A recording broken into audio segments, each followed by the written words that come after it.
Hey guys, Russ Lewis here with your weekly recap of some of the harder course material that we stumbled on last week. I'll jump right into it. I'll take you in the syllabus to exactly what it is we're looking at. This week, we're going to be looking at content related to November 3rd in your syllabus, and in particular the interpretation acts here. You can see them. These have always been really tough. Time calculations are something that I struggled with. With time and practice, they get a lot easier. So hopefully today we can help you with dealing with these questions. Alright, I'm going to move on to the question itself now. As you recall from last week, group activity number 8, we had statutory interpretation. And in particular, we noticed, at least as a whole, the TAs and Professor Neudorf, that question number 3 was pretty difficult. We spent a lot of time on it in class. I'll make it pretty large here so everyone can take a look. Yeah, I might as well just read it off for you. On November 10th, 2014, Robert was convicted of theft after he stole his roommate's car. The relevant federal statute provides that a defendant has at least 5 days to file an appeal. What is the last day that Robert can file an appeal of his conviction? Okay, fairly straightforward. Or if you went to class, you now know it's not fairly straightforward. The intuitive thing to do would be just jump right in, right? We would start counting out the days. You all know it's not simple like that at all.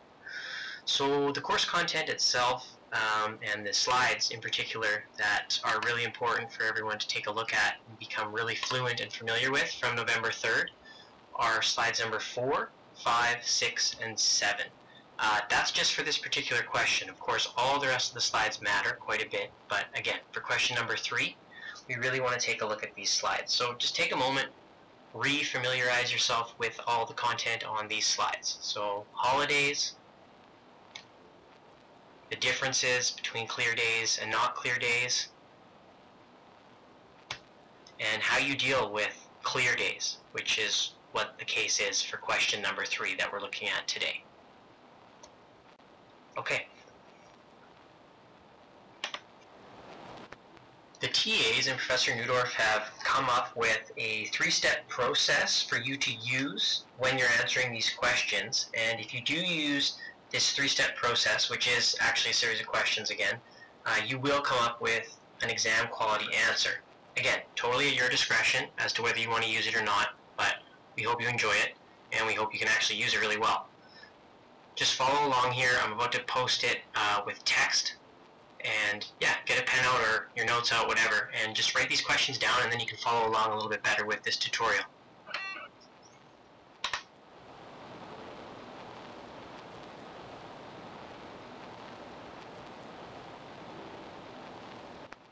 Okay, with that 3-step process at the front of mind, let's start applying it. Go right along with the question again. On November 10th, 2014, Robert was convicted of theft after he stole his roommate's car. The relevant federal statute, let's really emphasize that because that's basically our answer right there, provides that the defendant has at least 5 days to file an appeal. You don't even need the rest to answer question number 1. Everyone should be pretty keenly aware that this is a federal context that we're in. So that's the answer to question number 1. And that's going to have some implications, some major implications actually. What that means is that we're going to be using the Federal Interpretation Act, this one right here, RSC. So everyone keep that in mind, and let's move right on to question number 2.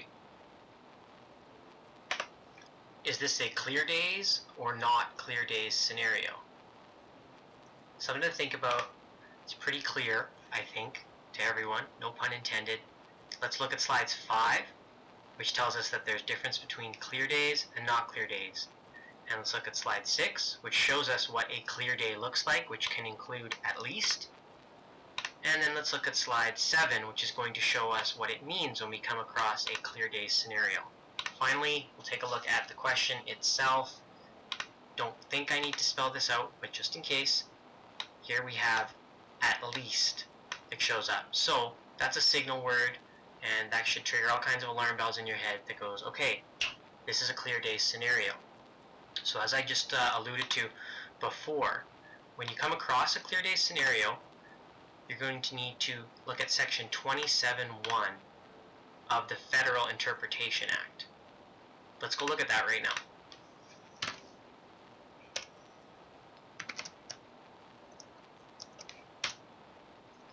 Okay, here it is, clear days, section 27.1.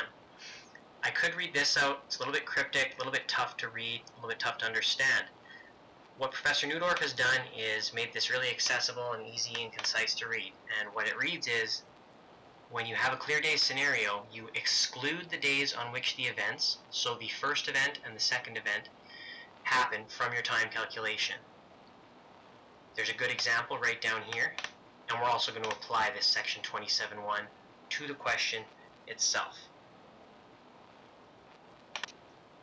But before we jump into doing that, we need to consider step number 3 of our process, which, and I hope you guys are still with me, is, are there any details, such as holidays, that I'm missing? Well, I don't know, let's consult the calendar, let's take a look. Nothing jumps up, and this is probably a similar calendar that you're going to get on an exam. They're not going to spell it out nicely for you if there's, Labor Day on a Monday or something. So here's sort of the time chunk that we're looking at right here. And I don't know, nothing's jumping out. Maybe the 11th is Remembrance Day. I'm not sure. How would I find out and be absolutely certain? Well, there's 2 ways we can do that. One, we could look at the slides and go back to slide number 4. If you remember, number 4 mentions section 26 of the Federal Interpretation Act, and I've highlighted it out here for us. It also mentions that Remembrance Day is one of those. So, November 11th, Remembrance Day. If you guys don't know the dates of federal holidays, it would be a great idea to go online and get a consolidated list. I know I certainly had to for the final exam, and it's something really easy to bring in, and it'll just let you have that reassurance that you know you're being correct. So Remembrance Day does fall into our time calculation, and we'll just take you into the Interpretation Act itself. The definition section is where we're going to be headed right now. It's section 35.1 of the Act, and to save you guys having to watch me scroll through to find holiday under that definition act, I'm just going to go through it. Oh, okay, it came up first thing. Here it is. Again, this is under section 35.1 of the Federal Interpretation Act. And there it is, Remembrance Day. Right there. So that would conclude all 3 steps of the time calculation process that we'd like you to answer. And now we can move on to actually applying how we would go about answering this question on an exam. Alright, let's bring up the calendar. So, we know that Robert was convicted on the 10th. That's quite clearly a first event, so we are not going to start counting on that day.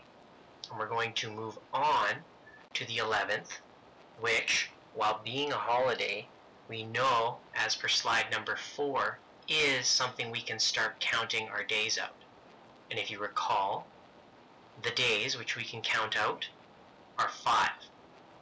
Robert had at least 5 days to file an appeal to his conviction. So let's start counting out the 5 days. 1, 2, 3, 4, and 5. Now, again, as per section 27.1, this is the second event. So we are not going to land on this and count it. We move on to the next day, which is, and I apologize you can't see it, the 16th of November. This should be ringing some alarm bells. If everyone remembers slide number 4 and section 35.1 of the Federal Interpretation Act, this is a Sunday. This is very much a holiday. And there is a rule related to this situation, and that is that if we land on a holiday, as per section 26 of the Federal Interpretation Act, that we must move on to the next day that is not a holiday. There it is, right there. So what would this mean? We moved on to Sunday. Quite clearly, we need to then push to the 17th. And this, the 17th, is the answer to our question. Hope you guys found this helpful. Thanks for bearing with me. See you again next week. Bye.